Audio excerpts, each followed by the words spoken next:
Subscribe करें और bell दबाएं ताकि कोई खबर रह न जाए।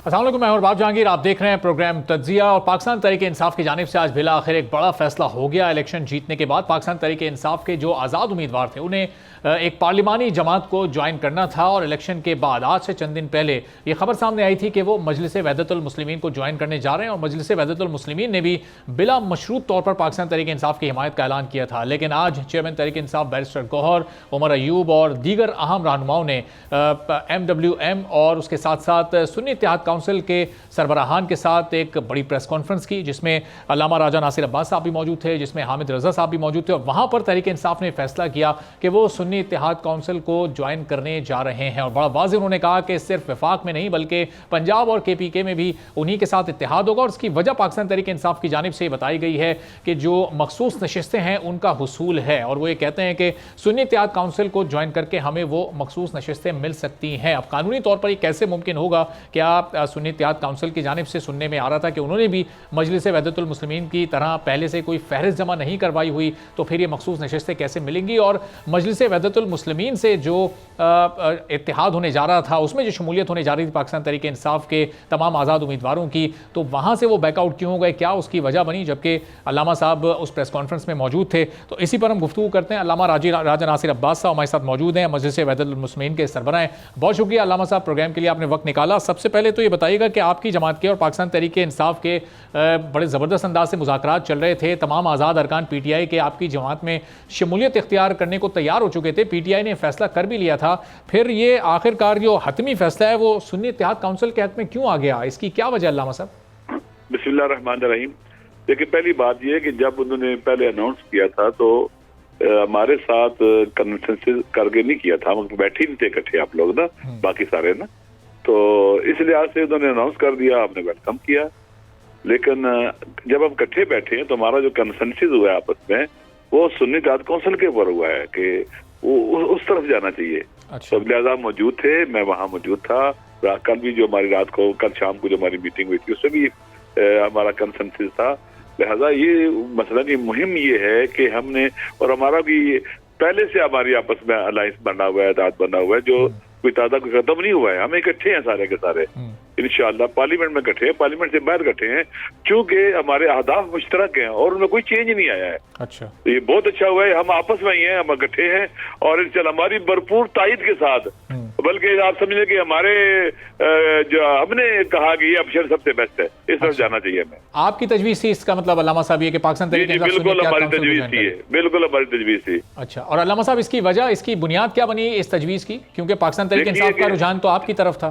देखिए हम चाहते हैं कि हम जिस तरफ जा रहे हैं पाकिस्तान के अंदर, हम नेशन बिल्डिंग की तरफ जा रहे हैं।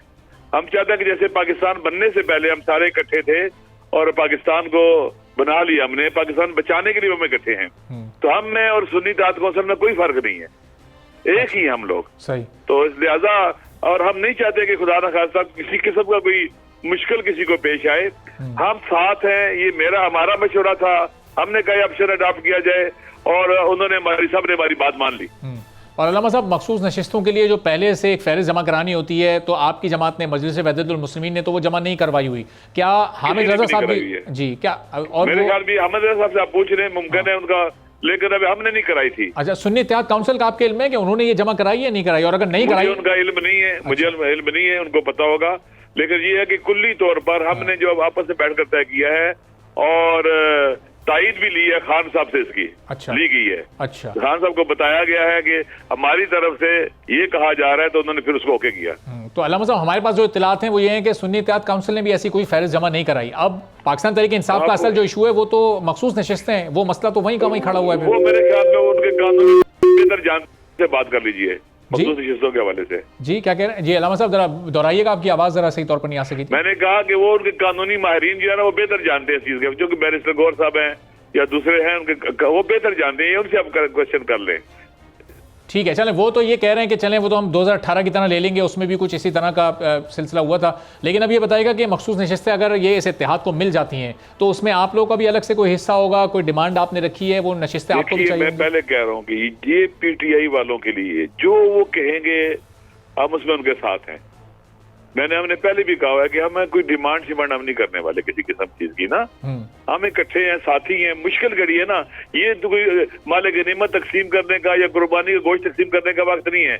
ये वक्त है इकट्ठे रहने का, ताकि अवाम के हकूक़ की हम जंग लड़ सकें और मुल्क को इस मुश्किल से निकाल सकें जहाँ इसको धकेल दिया गया है पाकिस्तान। अच्छा, अल्लामा साहब आपकी जमात ज़ाहिर है इकट्ठी है, हामिद रज़ा साहब की जमात भी इकट्ठी है, लेकिन पाकिस्तान तहरीक इंसाफ के जो आज़ाद उम्मीदवार हैं उनका इस वक्त एक बड़ा मसला बना हुआ है कि उनकी वफादारियां ना तब्दील हों, उनसे हल्फ डिमांड किए जा रहे हैं। इलेक्शन से पहले भी सबसे हल्फ लिया गया, एक बार फिर हल्फ की डिमांड की जा रही है, तो वो इंटैक्ट है? बैरिस्टर गौर साहब उनको मुत्तहिद रखने में आपको कामयाब नजर आ रहे हैं? देखिए, पहली बात यह है कि लोगों ने वोट दिया है इमरान खान के नाम पर, उस बयानिया को वोट दिया है जो उन्होंने बयान किया हुआ है, और उनकी वफादारियां जबरदस्ती तब्दील करवाना, प्रेशराइज करना, उठा के ले जाना, ये मेरे ख्याल में इंतहाई डर्टी गेम है। ये टोटली जमहूरी रवैयों के, जमहूरी रवायतों के खिलाफ है। ये कैसी जमहूरियत है कि आप बंदों को लालच दें, पैसे खरीदें, जबकि आपको पता है कि ये फलां बंदे के नाम पर, इमरान खान के नाम पर ये वोट लेके आए हुए हैं। तो आदमी को थोड़ी बहुत हया तो शर्म आनी चाहिए, कोई ज़ाहिर अपना इमेज ठीक करना चाहिए। पावर पॉलिटिक्स के अंदर आकर इतना लालच और इतनी यानी घटिया किस्म की हरकत मेरे ख्याल में एक नजीब आदमी को, एक बाशरफ इंसान को जेब नहीं देती। तो अवाम भी देख रहे हैं कि ये किस कदर गैर जमहूरी रवैये अपनाए हुए हैं। तो जब इलेक्शन भी हो रहे थे, जब एक पार्टी के ऊपर जमहूरिया वालों से कदगन लगाई गई थी, उनको बल्ला से छीना गया, उनके जो लोगों को मीटिंग नहीं करने दे रहे थे और सारा कुछ किया गया था। इनको अगर इनके अंदर जमहूरियत और जमहूरी रवैयों के ऊपर थोड़ा बहुत भी पावर होता, ये तकाजा करते कि फलाह पार्टी के साथ जो ज्यादती होती है ये नहीं होनी चाहिए, उनके हक में बोलते, क्योंकि जिससे जमहूरियत में कभी ताकतवर होता। ये तो जमहूरियत को कमजोर करना, नीचे ले जाना पाकिस्तान के आइन और दस्तूर के खिलाफ है।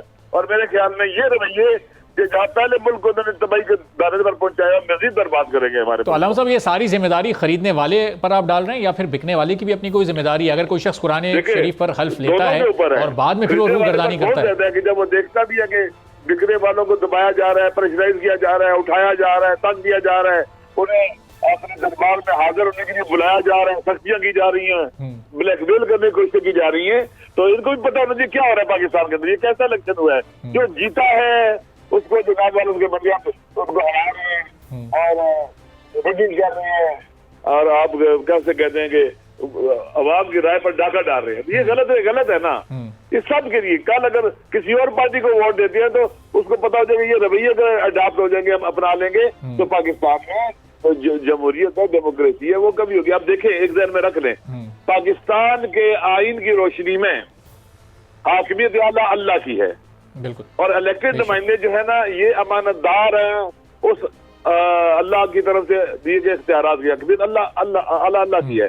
अब आप डाका डाल रहे हैं जबरदस्ती से, जो हक की हुकूमत अल्लाह कह रहा है आप छीन रहे हैं, गस्ब कर रहे हैं, ये नहीं होना चाहिए। तो अल्लामा साहब, ये जब कोई इस अमानत में जब कोई के खिलाफ, दीन के खिलाफ, आइन के खिलाफ, हर चीज के खिलाफ है। जब कोई खयानत करता है इक़्तिदार, इस अमानत में जब किसी ने दिया है, अल्लामा साहब जब इस अमानत में कोई खयानत करता है या अपना हल्फ तोड़ता है तो फिर हमारी शरीयत क्या सजा उसके लिए तजवीज करती है? क्या कहना चाहिए? सजा छोड़े, पहली बात यह कि गुनाह है ये जी। ये तो आपको आर्टिकल 663 के काबिल ही नहीं रहता है फिर। सही, ठीक है। अच्छा, जो पाकिस्तान तहरीक इंसाफ और दीगर कई जमातों का यह मौक़िफ़ है कि उनका मैंडेट चुराया गया, इलेक्शन पर उन्हें एतमाद नहीं है, बच्चा कह रहा चुराया गया है, आलमी मीडिया दुनिया सारी कह रही है चुराया गया है। ये तो कोई ढकी छुपी बात है। इतना बड़ा डाका डाला गया, इतना बड़ा डाका कि हर किसी को पता चल गया। आप देखिए ना, बाज़ औक़ात ना बंदा गलत काम करता है, सलीके से करता है, इन्होंने डाका भी डाला और बुरे तरीके से डाला है, एक्सपोज हो गया इसमें फिर ये। तो अब ये आगे जो एक कानूनी अमल है, यानी ये आपका इत्तेहाद आगे जो सीट्स हैं, रिजर्व सीट्स, उनको भी क्लेम करेगा, आप लोग असेंबली का भी पार्ट बनेंगे और साथ साथ अपनी लीगल जंग भी करते रहेंगे। नताइज को तो आप मुस्तरद कर रहे हैं इंशाअल्लाह। अच्छा, तो ये कोई एहतजाज या कोई प्रोटेस्ट या इस तरह का कोई, जिस तरह ये हफ्ते को शुरू किया गया था, उस पर अमल दरामद होना? तमाम रास्ते अडॉप्ट किए जाएंगे। अवाम के पास जाना पड़ा, जाएंगे, एहतजाज करेंगे, पार्लियामेंट के अंदर एहतजाज होगा, कोर्ट के अंदर जाएंगे, तमाम के तमाम जो ऑप्शन है सारे जो है ना इंशाल्लाह उन पर अमल किया जाएगा, प्रैक्टिस की जाएगी। और अल्लामा साहब, ये पहला इलेक्शन है कि जिसमें ज़ाहिर है आपकी जमात एक पार्लिमानी जमात बनी है, आप कोई सीट जीतने में कामयाब हुए हैं और अब उस एक सियासी धारे में आप बाकायदा तौर पर शामिल हो चुके हैं। तो ये इस इत्तेहाद से, पाकिस्तान तहरीक इंसाफ के करीब रहने से और उनके लोगों के आपके साथ चलने से आपको भी कोई सियासी फ़वाइद मुस्तकबिल में अपने नज़र आ रहे हैं? देखिए, हमारा जो है ना, हम पावर पॉलिटिक्स नहीं करते हैं ना। हम चाहते हैं कि हमारा मुल्क जो है ना इस बयानिए की बुनियाद पर नेशन बिल्डिंग का काम करें। गुलामी कबूल नहीं है, आजाद खारजा पॉलिसी, दाखिली खुद मुख्तारी, अपनी जमीन किसी को डोगली नहीं देंगे, फैसले खुद करेंगे, कहीं और नहीं होंगे हमारे फैसले, ये और जीबी के लोगों को हुकूक देना, ये वो बुनियादी नैरेटिव है, उसूल है जिन पर हम खड़े हैं। इससे हमारे वतन को जब फायदा होगा, पाकिस्तान आगे बढ़ेगा, तो हमें भी अल्टीमेटली फायदा है। आपको पता है कि पावर पॉलिटिक्स इंतहाई गंदी पॉलिटिक्स है। आपको पता है ना, ये लोग जब पॉलिटिक्स की तारीफ भी करते हैं तो इक़्तिदार के उसूल का की जद्दोजहद का नाम क्या सियासत है। इसकी पावर पॉलिटिक्स की कोख से ना करप्शन पैदा होती है, फसाद पैदा होता है, जुल्म होता है, सारा कुछ होता है इक़्तिदार के लिए। ये बहुत खतरनाक है। वहां पर जितने भी उसूल है ना वो बुलडोज किए जाते हैं और उन पर अमल नहीं होता है, उनको पांव तले रौंदा जाता है। सही जैसे हो रहा है, अभी देख लें, पैसे लगाए जा रहे हैं, खरीदा जा रहा है, ये क्या हो रहा है?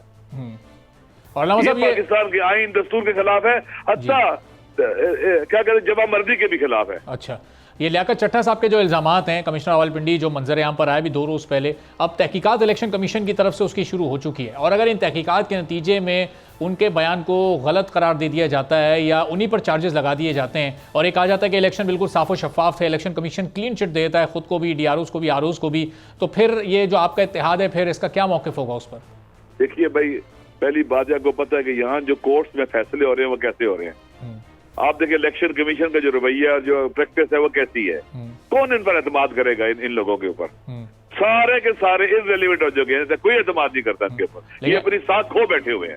लेकिन अल्लामा साहब, कोर्ट में काम किए हैं। आप देखें कि दरखास्त दायर हुई इंतखाबात को कलअदम करार देने की और जो दरखास्त गुजारते वो खुद ही पेश नहीं हुए। आज चीफ जस्टिस साहब ने बड़ी बरहमी का भी इजहार किया। डाला होगा, वो कमिश्नर साहब भी कहीं गायब हो गए हुए हैं, पुलिस कहती है हमने नहीं उठाया है, पता नहीं कहाँ ले गए कभी सबको। उनके साथ काम करने वाले की एक जोजा का क्लिप ज्यादा कि हमारे घर में आके घुसे हैं और चादवारी का तकद्दुस संभाल किया है, पता नहीं क्या कुछ किया है। ये देखिए ना, ये जबर जो है ना, ये जो इस्तिबदाद है, अवाम में और नफरत पैदा करता है। देख ले कि 8 फरवरी को लोगों ने क्या किया है उनके साथ, जो हुकूमत गिराई थी और जो जुल्म कर रहे थे। मजीद लोगों की नफरत बढ़ेगी, इसलिए बेहतर यही है कि वापस आए। अल्लामा साहब, क्या ये दुरुस्त तर्ज अमल था कि इंतखाबात को कलअदम करार देने की दरखास्तें अपनी ना के खौल में ना बंद रहे और देखे, आंखों के साथ आंखें बंद न करें, कानों से सुने, कानों को बंद न करें और वो बोले जो सच और हक हो। लेकिन अल्लामा साहब, पूरे के पूरे इस निज़ाम को या पूरे इंतखाबात को तो नहीं कलअदम करार देने की दरखास्त दी जा सकती ना, कि ये चलें हर एक का। देखिए भाई, ये किसी ने दी है, मैं उसको वो नहीं है, लेकिन जो मैंडेट है ना, जो जहां आवाम ने वोट डाला वो वापस करो।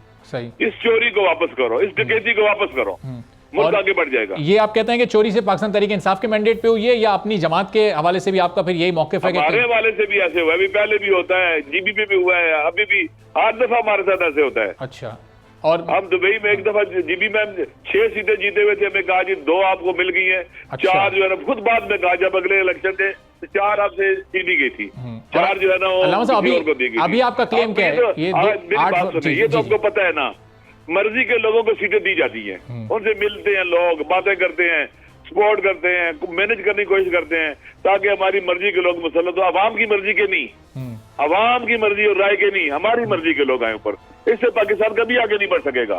अभी जो भी अंदर ये फैसले करेंगे, हुकूमत बनाएंगे ये लोग, तो क्या भी उनको कबूल करेगा? दुनिया को बंधन पर एतबार करेगा? अभी इन्होंने IMF से बात करी, दुनिया कौन सी दुनिया कहेगी कि भाई वो लोग जिनके साथ पास अवाम का मैंडेट नहीं है, तो किस तरह लोग उनके ऊपर एतबार करेंगे? अवाम नहीं मानते इनको।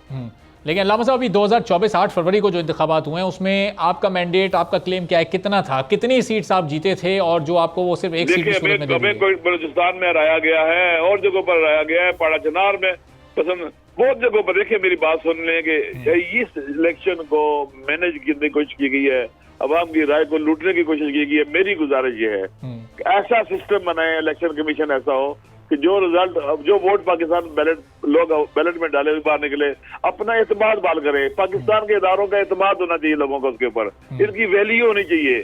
खुदा ना खासा ऐसे काम ना करे। अल्लामा साहब, ये इस तरह का सिस्टम लाने के लिए पाकिस्तान तहरीक इंसाफ को 3.5 साल का मौका मिला। वो कोई ऐसी इस्लाहात नहीं कर सके कि वो इस निज़ाम को बेहतर करते, कोई इलेक्ट्रोल सिस्टम ऐसा लेकर आते कि जिसमें फिर ये धांधली या ये इल्ज़ामात वाला सिलसिला खत्म होता? आपकी बात दुरुस्त है। 2 साल कोरोना रहा, आपको पता है कि आप अभी लोगों ने बता दिया कि बाजवा साहब जो है वो पहले साल ही, अभी 1 साल पूरा हुआ ही नहीं था कि उन्होंने हुकूमत चेंज करने का प्लान शुरू कर दिया, मुलाकातें शुरू कर दी थी।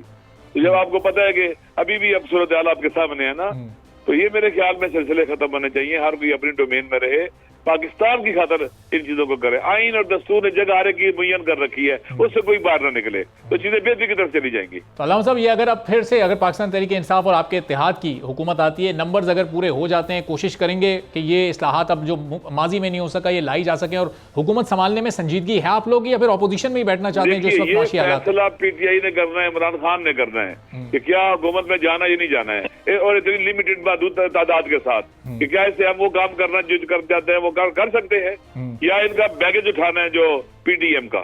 ये तो नहीं हो सकता, ये खान सा फैसला करेंगे। अल्लामा साहब, ये आपकी क्या तजवीज़ होगी? क्योंकि आपने अभी तजवीज़ दी कि सुन्नी इत्तेहाद काउंसिल को ज्वाइन करें, उन्होंने आपकी तजवीज़ को माना, तो अब ये आपसे अगर तजवीज़ वो मांगे तो आप क्या तजवीज़ करेंगे? हमारी तजवीज़ होगी कि अगर मैंडेट वापस करते हैं पंजाब का भी, इस्लाम और वफाक का भी, तो ठीक है, इतनी तादाद है कि काम किए जा सकते हैं। अगर लूली लंगड़ी हुकूमत बनानी है तो मेरे ख्याल में कोई भी अकलमंद जो है एक कदम नहीं उठाएगा। अच्छा, तो फिर अगर ये कोई भी हुकूमत लेने को तैयार नहीं होगा तो क्या एक बार फिर मुल्क इलेक्शन का मुतामिल हो सकता है? फिर तो एक बुरानी कैफियत में क्यों नहीं मुतामिल हो सकता?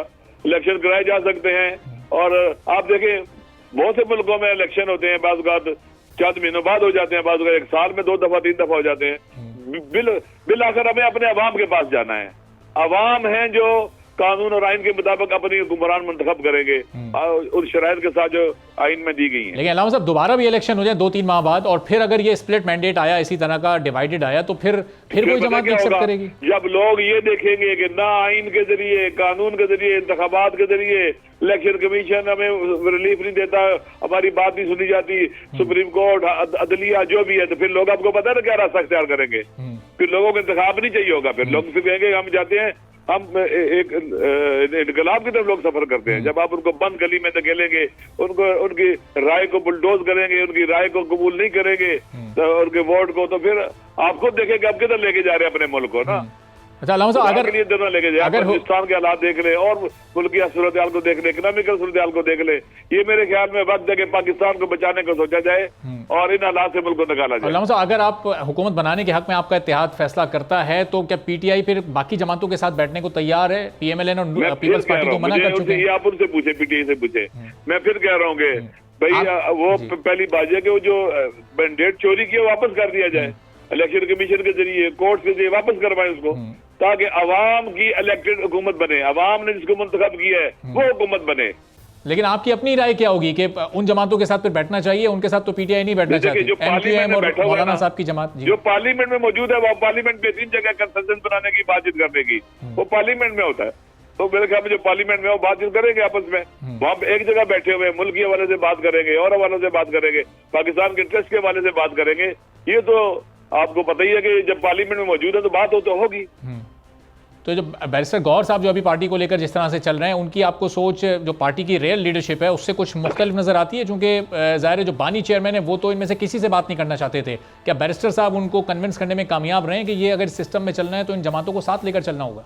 देखिए, साथ लेने की बात ही नहीं हो रही है। पार्लियामेंट में बैठे हुए जब आप बैठे तो वहां तो आप बात करेंगे ना, वहां पर आरे की अपनी राय है, लेकिन हुकूमत लेना और लूली लंगड़ी हुकूमत लेना, मेरे ख्याल में अगर मैंडेट वापस नहीं होता तो फिर आपको पता है कि इससे मिलो, उससे मिलो, उससे मिलो, और पार्लियामेंट में तो अल्लामा साहब 2018 से 22 तक भी थे, वो जो पौने 4 साल का अरसा पाकिस्तान तहरीक इंसाफ ने हुकूमत में गुजारा, तो उस दौरान पार्लियामेंट में तो थे, लेकिन ना पीपल्स पार्टी से कोई बात हुई, ना नून लीग से कोई दूरियां कम हो सकी। बहुत से आम कानून साजियों में वो इकट्ठे हो जाते हैं। देखिए, मैं फिर कह रहा हूँ कि भाई पाकिस्तान के अंदर, पाकिस्तान को जब लेके चलना है इंशाल्लाह तो खुदावत मुताल मदद करेगा, और आइन और दस्तूर के अंदर रहते हुए जो भी मुल्क के लिए बात करना है, कानून साजी करनी है, वो मिलकर हो सकती है बेहतरी के लिए, अवाम की बेहतरी के लिए।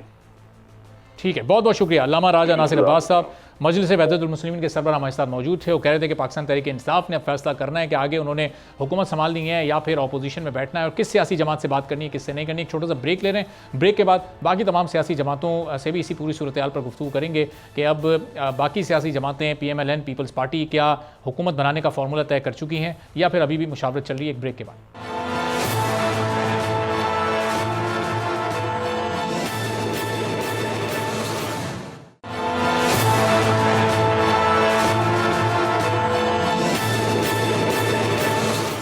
एक बार फिर आपको प्रोग्राम में खुशामदीद कहेंगे। और कमिश्नर रावलपिंडी लियाकत चट्टा ने बड़े संगीन इल्जामात लगाए और उन इल्जामात के बाद इलेक्शन कमीशन भी बड़ा मुतहरिक हो गया है। फौरी तौर पर एक तहकीकाती टीम तश्कील दी गई, एक खत लिखा गया पैमरा को जिसमें उस प्रेस कॉन्फ्रेंस का ट्रांसक्रिप्ट मांग लिया गया और उसके साथ साथ उसी रोज़ हमने देखा था कि जो मातहत अफसरान थे इलेक्शन कमिश्नर के वो सामने आए थे और उन्होंने मुकम्मल तौर पर लाताल्लुकी का इजहार कर दिया था। सिर्फ इलेक्शन कमीशन ही इन इल्जामात को मुस्तरद नहीं कर रहा बल्कि सियासी जमातें भी मंजर-ए-आम पर आई हैं और उनकी जानिब से भी इन इल्जामात को मुस्तरद किया गया। मुस्लिम लीग नून ने किस तरह से इस इल्ज़ाम को मुस्तरद किया और क्या गुफ्तगू की, कीजिएगा। तो ये मुस्लिम लीग नून की रहनुमा थी अज़मा बुखारी साहिबा जिन्होंने यकसर मुस्तरद किया इन इल्ज़ामात को और कहा कि ऐसा कुछ भी नहीं हुआ।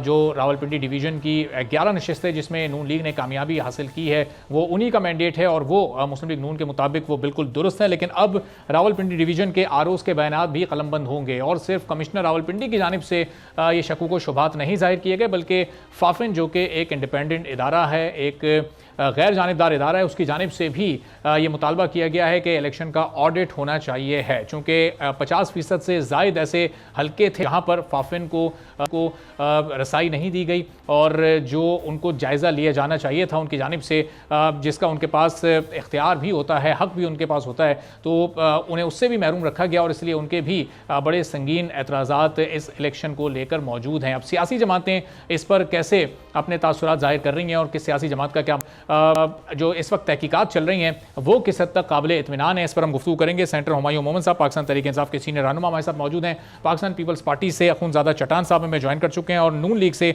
अली गौर बलोच साहब हमारे साथ होंगे। तो हुमायूं मोमन साहब, नून लीग इनके इल्ज़ामात को मुस्तरद कर रही है, खुद इलेक्शन कमीशन के जो मातहत अफसरान थे लियाकत चट्टा साहब के वो सामने आ चुके हैं। उन्होंने तो आकर प्रेस कॉन्फ्रेंस भी कर दी और उन्होंने बता दिया कि ऐसा कुछ भी नहीं था, उनको ऐसी कोई इंस्ट्रक्शंस नहीं दी गई थी कि किसी नतीजे को तब्दील करना है या किसी हारे हुए बंदे को जितवाना है। तो अब पाकिस्तान तहरीक इंसाफ का क्या मौक़िफ़ है इस पूरी सूरत हाल पर? तहकीकात तो शुरू हो चुकी हैं। बिस्मिल्लाहिर्रहमानिर्रहीम। देखिए, सिंपल सी बात यह है कि अगर आप कहते हैं कि पाकिस्तान मुस्लिम लीग नून जो है इसको रद्द करती है तो कभी चोर ने भी एक्सेप्ट किया कि उसने चोरी की है? वो तो हमेशा कहेगा कि मैंने चोरी नहीं की। अच्छा, अब अगर हम इसको थोड़ा सा साइंटिफिकली देखें, ठीक है, तो सिंपल सी चीज़ है, पाकिस्तान तहरीक इंसाफ ने पहले दिन, मतलब जिस दिन ये सारा कुछ हुआ, तो हमने कहा कि फॉर्म 45 के तहत हमारे अगर रावलपिंडी डिवीजन में देखें तो एग्जैक्टली जिन चीज़ों, जिन 13 हल्कों की वो बात कर रहे हैं, वो 13 हल्के हमारे फॉर्म 45 के लिहाज से हमने जीते हुए हैं। हम उसमें ये कहते हैं कि देखें, खाली पाकिस्तान तहरीक इंसाफ के पास या खाली PMLN के पास तो फॉर्म 45 नहीं है ना, बाकी भी कैंडिडेट्स हैं, उनके पास भी फॉर्म 45 है। आप उनमें से देख लें। फॉर एग्जांपल मैं मिसाल देता हूं कि इस्लामाबाद के 2 हल्के जिसमें पाकिस्तान तहरीक इंसाफ PMLN को जिताया गया, पाकिस्तान तहरीक इंसाफ के फॉर्म 45 के तहत NA 47, 48 में पाकिस्तान तहरीक इंसाफ जीती है, हम तो तीनों जीते। लेकिन उन 2 का मैं बता देता हूं कि मुस्तफ़ा नवाज खोकर साहब जो कि वहां पे कैंडिडेट थे, उन्होंने कहा है कि उनकी फॉर्म 45 के तहत भी पाकिस्तान तहरीक इंसाफ ही जीती है। अच्छा, फिर बाकी जगहों पे कर ले, पैपन को देख ले, उसने क्या क्या। अच्छा, फिर हम उसके अलावा छोटे से चंद एक एविडेंस को देखते हैं। खाली एक कमिश्नर नहीं था। अच्छा, इस कमिश्नर की वीडियोज हैं जब वो कहते हैं ना कि कमिश्नर किसी जगह पे नहीं है, ये याद रखें। जैसे पिंडी में डिप्टी कमिश्नर था, वो इन सब चीजों का वो इंचार्ज था, वो कर रहा था, एज एन RO कर रहा था, तो डिप्टी कमिश्नर के अंडर आता है। अब कमिश्नर ने उसकी पोस्टिंग करनी है, उसकी ACR लिखनी है, तो ये अगर इस चीज में डायरेक्टली नहीं है तो वो इन्फ्लुएंस तो हो सकता है। फिर इसी कमिश्नर की हमने और वीडियोस देखी हैं जहां पे वो मुख्तलिफ रावलपिंडी डिवीजन के मुख्तलिफ हल्कों में जाके और उन चीज़ों को चेक कर रहे हैं, उन सारी जो कि बैलेट पेपर पहुंच गए नहीं पहुंचे, जो ऑर्गेनाइजेशनल चीज़ें उनको जाके चेक कर रहे हैं, तो वो किस सूरत में जाके चेक कर रहा है। ये वो सारी चीज़ें जी जो उनका प्रेस कॉन्फ्रेंस या उनके जो रिलीज हुई थी वो 7 फरवरी की बात कर रहे हैं। तो 7 फरवरी के बाद 8 फरवरी को ये सब कुछ हुआ। अब ये लोग कहते हैं कि जी उनका ज़मीर 8 दिन बाद कैसे जाके, देखें जिनका ज़मीर मरा हो उनको कैसे पता कि ज़मीर कब जागता है, कैसे जागता है। मरे हुए का ज़मीर तो कभी नहीं जागता ना। ज़मीर कब जागता है जब आप इतनी बड़ी कैपेसिटी में गलत काम करना शुरू कर दें। ये जो ज़मीर 8 दिन बाद भी जागा, वो सिर्फ वो बयान की हद तक तो जागा। उस बयान के साथ अगर कोई शवाहिद दिए जाते, कोई सबूत दिए जाते, किसने उनको अहकामात दिए, वो किस सूरत में अहकामात उन तक आए, फिर उन्होंने अपने मातहत अमले को किस तरह से अहकामात आगे फॉरवर्ड किए जो बकौल उनके उन्होंने वो गलत काम लिया लोगों से, तो कहीं तो उसके कोई तो शवाहिद सबूत होने चाहिए थे। कोई मैसेजेस होते, कोई वॉइस नोट्स होते, कोई डॉक्यूमेंट होता। कोई बुनियाद ही नहीं है, कोई चीज़ ही मौजूद नहीं है। इस तरह है, हम लोगों ने अभी रिसेंटली 2-3 केसेस ऐसे देखे जिसमें बगैर शवाहिद के लोगों के बयान के ऊपर, और वो भी थर्ड पार्टी बयान के ऊपर, हम लोगों ने देखा है कि इमरान खान को किसी में निकाह केस, किसी में किस चीज़ में कहाँ क्या सज़ा दी थी, उसमें किसी के पास क्या शवाहिद थे। उसमें आप लोगों ने just because of discrediting someone आपने सारी चीज़ें कर ली। नंबर 2, मैं जो इन्वॉल्व हूँ, डायरेक्टली इन्वॉल्व हूँ, मैं कहता हूँ कि मैंने ये किया। और ये याद रखे, ये बंदा प्रेस कॉन्फ्रेंस करके सारा ब्लेम उठा रहा है, ये किसी के ऊपर डाल नहीं रहा। हाँ, अगर ये रिटायरमेंट के बाद 25-30 दिन बाद, 6 महीने बाद उठ के खड़ा होता तो मैं कहता कि उस वक्त क्यों नहीं किया। तो ये तो हाजिर सर्विस में, और इसको जो रिटायर हो रहा है और ये बेनिफिट लेके आराम से निकल के अमेरिका से बयान भी दे सकता था, लेकिन उसने अमेरिका से बयान नहीं दिया, उसने यहाँ पे खड़े होके बयान दिया और उसने अपने आप को पुलिस के हवाले किया। इससे बड़ा एविडेंस क्या हो सकता है? अच्छा, अब ये कहते हैं कोई बयान दे, मुझे बात बताएं, इस किस्म का गलत काम करने में कोई आपको इन राइटिंग देगा? कभी कोई कहेगा कि यार मैं तुम्हें इन राइटिंग देता हूं, तुम ये गलत काम कर लो? आप क्या मतलब, मुझे समझ नहीं आ रही कि लोग किस तरफ जा रहे हैं। और रही बात यह कि हम लोगों ने जिन लोगों का नाम लिया इन लोगों ने, उसको छोड़ देना। आप ये देख लें कि बलूचिस्तान में जो अपने क्या नाम है, महमूद अचकजई साहब ने क्या कहा है। आप उनको देख लें कि ये जो पीर ऑफ पगाड़ा साहब ने क्या कहा है। अब उनको देख लें, ये क्या नाम, जमात इस्लामी के मौलाना फजल रहमान ने क्या कहा है, मेंगल साहब ने क्या कहा है। जब हम सारी चीज़ों को सामने रख के देखते हैं, और फैफन ने जो कहा हुआ है 135 के उस लिहाज से, और जब हम लोग पाकिस्तान तहरीक इंसाफ कहती है कि हमारे इन हलकों में, हम तो नाम लेकर बता रहे हैं ना कि हमारे 175 180 होने चाहिए। तो जब आप उन सारी चीज़ों को ऐड करके प्लस करके देखते हैं, और हमने 75 लोगों को विद फॉर्म 45 के साथ हमने वो प्रेस कॉन्फ्रेंस भी कर ली, तो हमारे पास एविडेंस है ना। अब क्या उसका तरीका क्या है? उसका तरीका ये है, अगर तो लेट्स से, अगर तो आपके जो जैसे मीर, वो क्या नाम है, आमिर मीर साहब ने जैसे कर दिया, उससे ज्यादा बेतुक की बात क्या हो सकती है? आकर कह दे कि उसका दिमाग खराब है।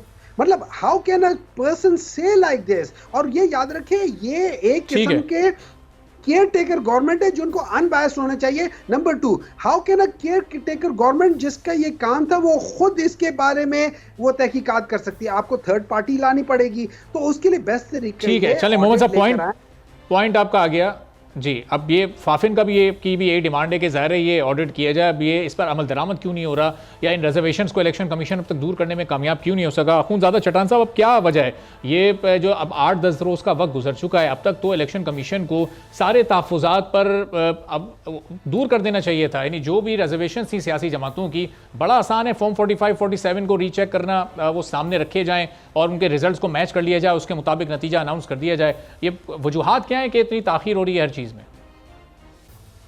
बिस्मिल्लाहिर्रहमानिर्रहीम। बिल्कुल जी, मैं इस बात से कायल हूँ कि इसका साफ और शफाफ तहकीकात होना चाहिए, और अगर किसी ने धांधली की है तो उसको सज़ा देना चाहिए। अगर 2018 में हम सज़ा देते तो शायद 2024 में ये काम नहीं होता। और पहले जो धांधली हो जाती वो प्री पोल रैगिंग हो जाता, फिर इलेक्शन के दिन धांधली हो जाती, इसका पता लगाना बहुत मुश्किल था। लेकिन अगर कोई बंदा पाम 45 में जीता है तो पाम 47 में अगर उसको साबित किया है कि ये जीता नहीं है, तो इसका पता लगाना तो 2 मिनट का काम है कि कोई कमेटी बनाए और पाम 45 को जमा करके देख ले कि कौन जीता है। मैं न तो छठा साहब का तर्जुमान हूँ और ना मैं इलेक्शन कमीशन का तर्जुमान हूँ, लेकिन मैं ये इस तरह बातें करता भी नहीं हूँ। लेकिन अभी खुद मोमन साहब ने जो है निकाह का जिक्र किया, तो मैं भी एक बात का जिक्र करूँ कि जब खबर मनी का साहब का ज़मीर जाग गया और उन्होंने बयान दे दिया तो इस पे तो पीटीआई वालों को बहुत गुस्सा आया। उन्होंने बहुत बुरा भला कहा कि इतना अर्सा बाद इसका ज़मीर क्यों जाग गया। तो मैं ये कह रहा हूँ कि जनाब अगर इस कमिश्नर का जाग गया है ज़मीर तो तहसीलदार से लेकर कमिश्नरी के तक चट्टान साहब वो उसकी वजह ये भी हो सकती है, वैसे हुमायूं मोहम्मद साहब खुद इसका जवाब देंगे, लेकिन खावर बानिका साहब उससे पहले बिल्कुल उससे मुतजाद बयान दे चुके थे, क्लीन चिट दे चुके थे बानी चेयरमैन को, वो उससे पहले वो इसलिए एतराज था। वैसे अभी मजीद इस पर हुमायूं मोहम्मद साहब खुद जवाब दे देंगे। जी इससे पहले तो ये कमिश्नर तहसीलदार से लेकर कमिश्नर तक क्या इसने कोई और गलत काम नहीं किया है जो इस एक काम पे इसका ज़मीर जाग गया।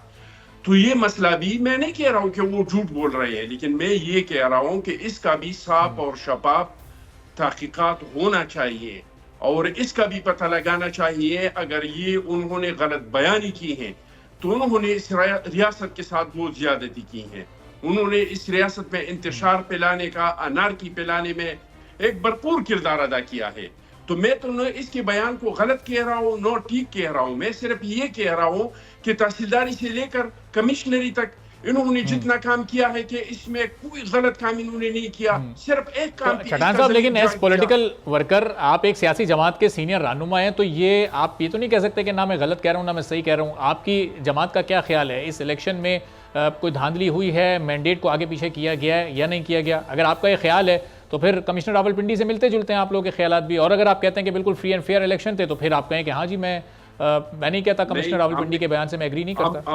हम तो कह रहे हैं कि प्री इलेक्शन नहीं हुआ है, हम तो कह रहे हैं कि धांधली हुई है, हम तो तहफ़्फ़ुज़ात के साथ असेंबलियों में जा रहे हैं।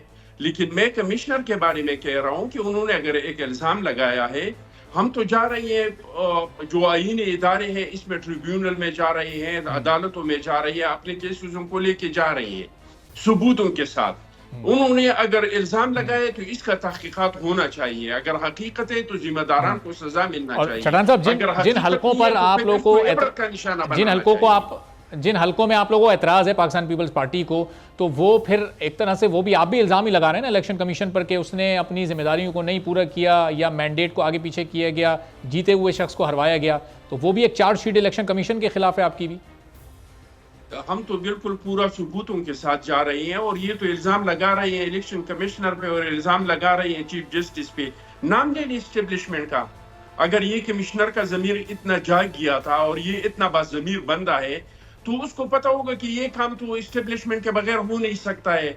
न इलेक्शन कमिश्नर ये काम कर सकता है और न चीफ जस्टिस साहब इसमें मुलविस है। चीफ जस्टिस साहब का क्या लेना देना है इलेक्शन से? फिर सीधा सीधा नाम लेते कि एस्टेब्लिशमेंट ने किया है, फिर ये दूसरों का नाम क्यों लेते हैं? अगर इसका जमीर इतना जाग गया है, ये इतना ईमानदारी का पुतला है, अगर ईमानदारी का पुतला है तो सीधा सीधा नाम ले ले।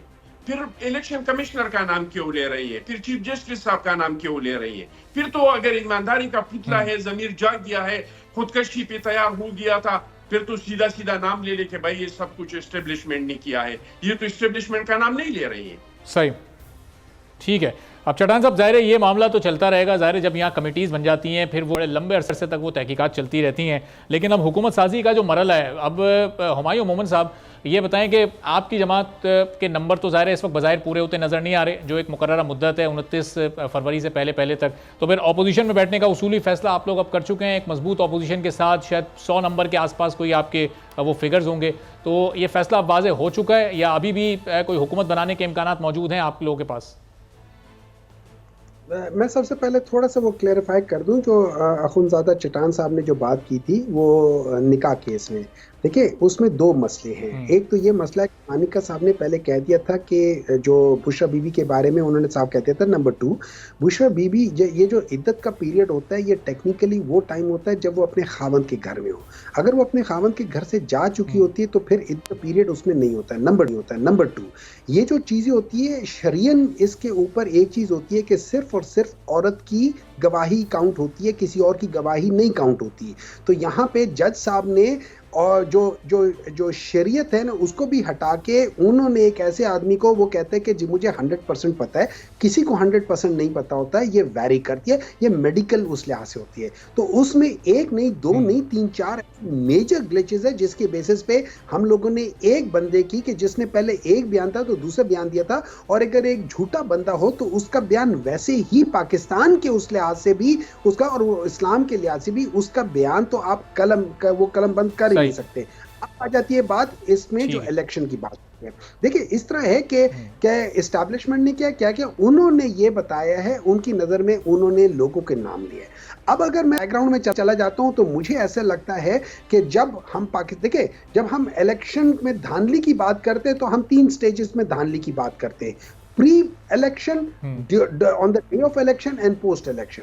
हमने प्री इलेक्शन देखे, पाकिस्तान तहरीक इंसाफ के साथ हर level of the pre election में धांधली हुई है, और सबसे बड़ी धांधली हमारे लिहाज से अगर आप देखें, कॉन्स्टिट्यूशन को देखें, आर्टिकल 17 को देखें, तो उस लिहाज से अगर आप इलेक्शन एक्ट के 2015 को देखें, इलेक्शन एक्ट 2017 के 210 और 215 के लिहाज से देखें तो इलेक्शन कमीशन को कोई इख्तियार नहीं है। और उसके बाद वो धांधली को तो आपने मुताल्लिका फोरम्स पर चैलेंज भी कर दिया, आप लोग एहतजाज भी कर रहे हैं, लेकिन उसके साथ साथ जाहिर है कि पार्लियामान में भी जाना है ना।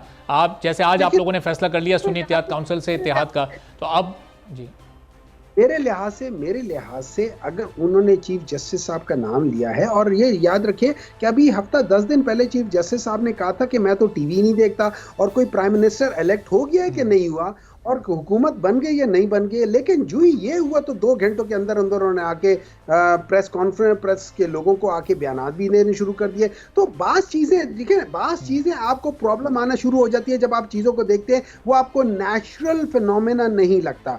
तो इन चीजों के लिहाज से हैविंग सेड दैट थिंग, अगर ये इल्जामात हैं जरूर होनी चाहिए, इनकी इंक्वायरी होनी चाहिए, और ये देखिए ये ऐसे इल्जामात हैं जो बहुत सीरियस इल्जामात हैं, और अनफॉर्चुनेटली इस दफा हम इंक्वायरी हो भी रही है। इलेक्शन कमीशन ने अब अपनी तहकीकात तो शुरू कर दी हैं, ट्रांसक्रिप्ट मंगवा लिया है, DRO से ROs के बयानात कलमबंद किए जाने, सिलसिला तो अभी शुरू हो चुका है ना। अब जरा हुकूमत साजी पर आप आए तो अब उसमें आपका किरदार, मौलाना साहब के साथ आप बैठेंगे, MQM से बात करेंगे, किसके साथ बैठना है अपोजिशन में? मेरा सवाल उठता है कि मैं आपके चैनल, फर्ज करें मैं आपके चैनल, आपके प्रोग्राम में मेरा रिजर्वेशन है किसी कैमरामैन की, और उन्होंने ये किया, या मैं आपके ऊपर करता हूं कि जी आपने ये गलत बात की है। अब आप ही इसकी इंक्वायरी करें और अपने कैमरामैन को बुला के कर रहे हो, आप ही सब कुछ कर रहे हो, आप ही ने सब कुछ कर रहे हैं, क्या आपको ये इख्तियार मिलना चाहिए कि आप ही ये ऑडिट करें या आप ही ये इंक्वायरी करें? Absolutely not. आपके ऊपर ही तो इल्जाम है, इलेक्शन कमिश्नर के ऊपर ही इल्जाम है, ये केयर टेकर गवर्नमेंट के ऊपर इल्जाम है, तो how can they conduct this thing?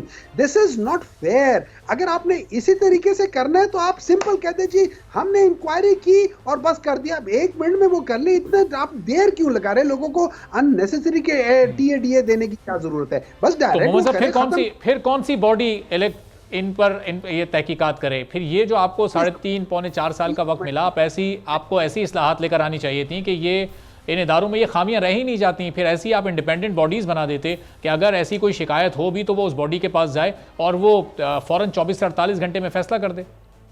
Sir इस तरह है कि पाकिस्तान में और हर जगह पे हो जाती है, आप एक इंडिपेंडेंट जुडिशल कमीशन, अब जुडिशल कमीशन का मतलब यह है कि आपने 6 जजेस को मुकर्रर कर दिया या 5 जजेस को मुकर्रर कर दिया, ठीक है। उन 5 जजेस में आपने मुझसे भी पूछ लिया, आपने हर एक पार्टी से पूछ लिया, अगर उन 5 जजेस के ऊपर किसी पॉलिटिकल पार्टी को, किसी को उनके ऊपर कोई वो नहीं है, प्रॉब्लम नहीं है, आप उनसे करवा लो। अगर वो सही कर लेते हैं, देखिए at the end of the day जो भी करेगा वो गलत भी कर सकता है, सही भी कर सकता है। यहाँ पे हमें उनके ऊपर अगर कोई इतराज नहीं है, हमें उनके ऊपर ट्रस्ट करना चाहिए और वो अपने अमाल के खुद जवाब देंगे। जहां जो गलती हो रही है कहीं ना कहीं तो उनका हिसाब किताब होगा, यहां नहीं होगा तो फिर ठीक है अगले जहां में हो जाएगा।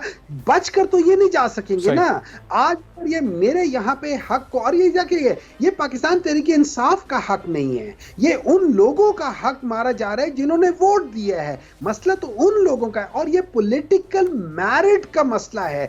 और पाकिस्तान का मेन मसला ये है कि कि पाकिस्तान में आज तक पॉलिटिकल मेरिट कभी आई नहीं है। 1970 में जो आई थी वो 160 की बजाय 80 वाले को ले आए थे। उसके बाद 1984 में ऐसे बंदे आते कि जिसके खिलाफ कुछ था ही नहीं। फिर 1990 में ऐसे बंदे को ले आते जिसने बेनजीर के जो मेरिट था उसको पामाल करके लेकर आए थे। तो पाकिस्तान में तो कभी मेरिट की सच बात नहीं हुई थी, चाहे आप जो मर्जी साल कर लें। तो क्या ये टाइम सही नहीं है कि हम पॉलिटिकल मेरिट की बात करना शुरू कर दें और पॉलिटिकल मैन्यूवरिंग को करने की कोशिश करें सारे मिलके? चलो मोहम्मद साहब, बिल्कुल ये पर ये तहकीकात तो शुरू हुई, अब देखते हैं कि इसका नतीजा क्या निकलता है, कोई रिपोर्ट क्या निकलकर सामने आती है, आप लोग के लिए वो काबिले इत्मीनान होती है नहीं होती। ज़रा ये जो इस वक्त तैयारियां चल रही हैं हुकूमत संभालने के लिए, कोई प्राइम मिनिस्टर बनने को इस वक्त तैयार नहीं है। मियां नवाज शरीफ साहब ने अपना नाम पीछे ले लिया। कल बिलावल साहब ने, अखुंज़ादा चट्टान साहब, ये कहा कि मैं अगर आवाम मुझे मुंतखब करके बनाएगी तो मैं बन सकता हूँ। ये जो 3 साल 2 साल वाला फार्मूला मेरे लिए काबिल कबूल नहीं है। ये इस पर क्या गुफ्तगू की बिलावल साहब ने, ज़रा ये सुनिएगा। हमने जो ये गुफ्तगू की है उसके फ़ौरी बाद इरफान सिद्दीकी साहब ने, जो कि नून लीग के बड़े सीनियर रहनुमा, उन्होंने इसकी तरदीद की कि वो ख़ुद उस मीटिंग में मौजूद थे जहाँ पर ये सारे मामला चल रहे थे, मुशावरत चल रही थी, और वहाँ पर ऐसी कोई बात 3 साल या 2 साल वाली नहीं हुई। और फिर इसहाक डार साहब का भी इस पर फ़ौरन एक रद्द-ए-अमल सामने आया था कि आखिर जो बात बंद कमरों की थी वो बिलावल साहब क्यों मंजर आम पर लेकर आए, जबकि ये अंडरस्टैंडिंग थी कि जब तक कोई चीज़ तय नहीं हो जाती, मुश्तरका एलामिया जब तक नहीं आ जाता, उस वक्त तक पब्लिकली ऐसी कोई बात नहीं की जाएगी। तो चट्टान साहब, बिलावल साहब ये कह रहे हैं कि मैं वजारत उज़्मा नहीं मांग रहा, मैं कोई कैबिनेट में वजारत नहीं मांग रहा, तो फिर मांग क्या रहे हैं बिलावल साहब? असल डिमांड है क्या पाकिस्तान पीपल्स पार्टी की इस वक्त PMLN से? देखिए जी, हमने 16 महीने मुस्लिम लीग नून के साथ गुजारे थे और वो हमारा बहुत तल्ख तजर्बा हुआ था। तो हमारी CSC ने फैसला किया कि हम मजीद मुस्लिम लीग नून के साथ मुश्तरका हुकूमत में नहीं जाएंगे, लेकिन हम ये चाहते हैं कि अगर हम किसी को सपोर्ट नहीं करेंगे, हमें तो 3rd पोजीशन पे है। पहला पोजीशन PTI के आजाद मेंबर है, दूसरा पोजीशन नून लीग का है, तीसरा पोजीशन हमारा है। हमने ये फैसला किया कि अगर PTI वाले, इनका अक्सरियत है, अगर वो हुकूमत बनाएंगे तो हम वजारती लीग बगैर इनको सपोर्ट करेंगे, क्योंकि इनकी अक्सरियत है, ताकि वो अपना हुकूमत बनाए। तो इनकी तरफ से जब सख्त बयानात आ गए कि हम किसी से बैठेंगे नहीं, हम किसी से बात नहीं करेंगे, खुसूसी तौर पर पीपल्स पार्टी के बारे में नाम लेके कह रहे थे कि हम इनसे बातचीत नहीं करेंगे, तो हमारी तरफ मुस्लिम लीग नून का दावत आ गया कि हमें वोट दे दे। तो हमने उसको वादा किया कि हम आपको वोट देंगे, लेकिन हम आप हुकूमत में आपके साथ नहीं बैठेंगे। हम सिर्फ ये चाहते हैं कि ये सिस्टम चले। हम समझते हैं कि अगर हम किसी का साथ नहीं देंगे, अवाम ने जो मैंडेट दिया है वो इस तरह का है कि अगर पीपल्स पार्टी किसी को साथ मिलती नहीं है तो हुकूमत बनता नहीं है।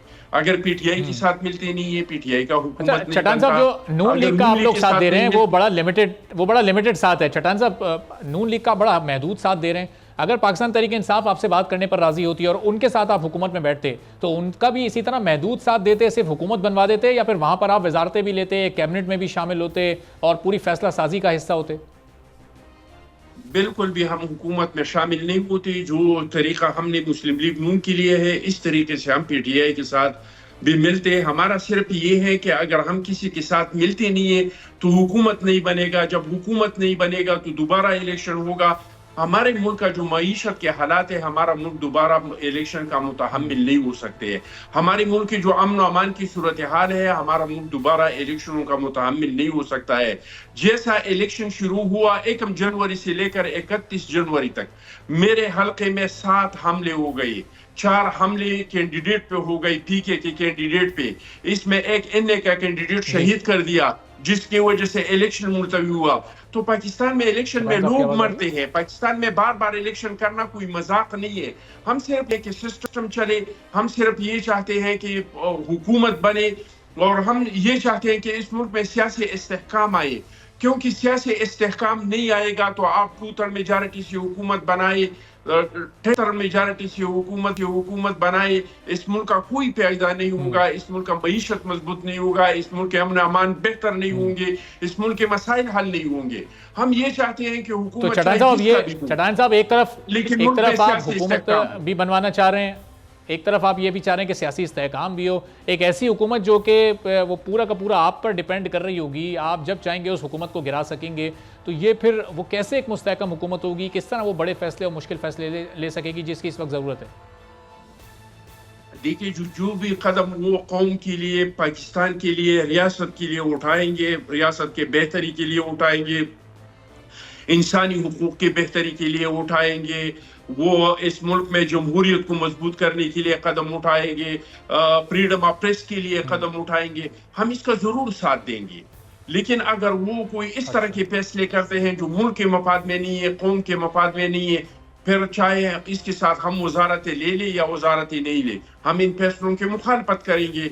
लेकिन वो मुल्क को अगर आगे बढ़ाएंगे तो हम आखिरी दम तक इसके साथ बगैर किसी शर्त के इसके साथ हम खड़े रहेंगे। और हम चाहेंगे कि हुकूमत अपना 5 साल पूरा करे और अपना 5 साल जो जमहूरियत का तसलसल है ये जारी रहे, ये हमारी ख्वाहिश होगी।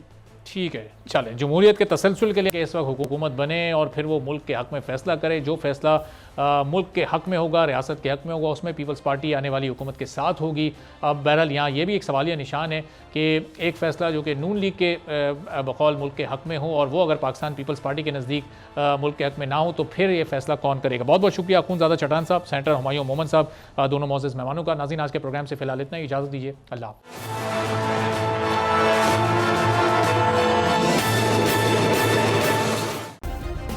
सब्सक्राइब करें और बेल दबाएं ताकि कोई खबर रह न जाए।